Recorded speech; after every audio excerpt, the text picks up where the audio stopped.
बॉलीवुड के दिग्गज एक्टर और पॉलिटिशियन शत्रुघ्न सिन्हा के अस्पताल में एडमिट होने की खबरों ने फैंस के बीच हड़कंप मचा दिया है। जी हां, शत्रुघ्न सिन्हा के अस्पताल में भर्ती होने की अलग अलग रिपोर्ट सोशल मीडिया पे वायरल होने लगी है।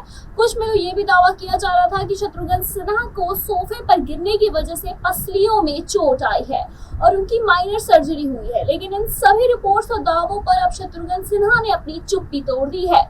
जी हां, शत्रुघ्न सिन्हा ने हाल ही में टाइम्स नाउ को बताया है कि आखिर वो किस वजह से अस्पताल में एडमिट हुए थे।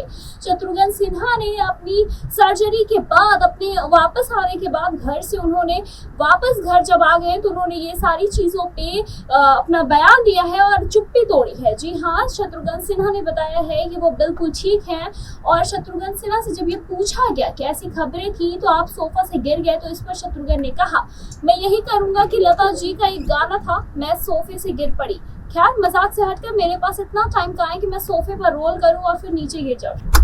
शत्रुघ्न से आगे पूछा गया कि ये खबरें फिर कहां से आ रही हैं, जिस पर उन्होंने कहा, मैं जानता हूं कि ये कहां से आ रही है, लेकिन वो इंसान मेरा बुरा नहीं चाहता है, इसलिए छोड़।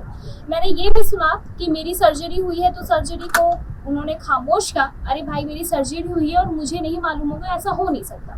शत्रुघ्न सिन्हा ने अस्पताल में भर्ती होने की वजह पर बताया, सिर्फ सालाना चेकअप के लिए वो भर्ती हुए थे। जो 20-60 साल के हैं, मैं उन्हें भी यही कहना चाहूंगा कि उन्हें अपना चेकअप करवाना चाहिए। मैं इलेक्शन कैंपेन के लिए काफ़ी ट्रैवल कर रहा था, उसके बाद मेरी बेटी की शादी थी। मैं बहुत अभी यंग तो नहीं हूँ कि मैं इतनी सारी चीज़ों को सहन कर सकूँ। हाँ, चीज़ें हुई, एक दिन में 3 शिफ्ट करूँ और उसके बाद रात में पार्टी करूँ, तो ये सारी चीज़ें जिसकी वजह से मेरी तबीयत थोड़ी सी डाउन हो गई थी, तो मैं रूटीन चेकअप के लिए गया, जिसके बाद मुझे हॉस्पिटल में एडमिट होना पड़ा।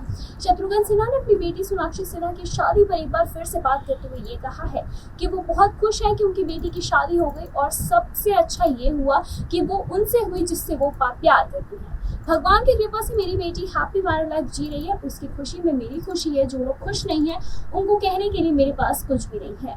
वैसे आपको इस पे क्या कहना है, हमें कमेंट करके बताएं। ऐसी तमाम लेटेस्ट खबरों को जानने के लिए जुड़े रहे हमारे साथ और देखते रहना।